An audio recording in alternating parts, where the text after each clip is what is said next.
Why did I, Marcelino Dodge, become an enrolled agent? What I find as I look around, and this goes back decades because I've been in this business 25 years, is that I have found many times people are following what they hear, what their friends say, and often they're just following really bad information.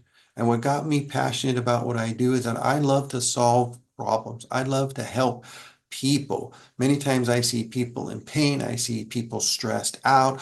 I see ones who just don't know where to go, what to do. And so that inspired me to get into the tax business, as well as the fact that I just love to do and solve problems. And I do like numbers, by the way.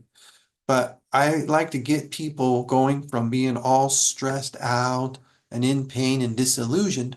I like, and I get much pleasure actually from helping them to be able to sleep better at night, to be able to relax and not have to worry about any of their tax compliance. And in fact, even take those long-awaited vacations.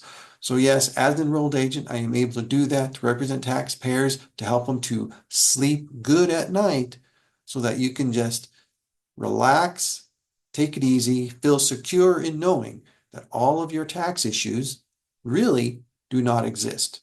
And then even prevent future tax issues. Then if you do have them, it's inspiring is to be able to help you to eliminate all tax issues.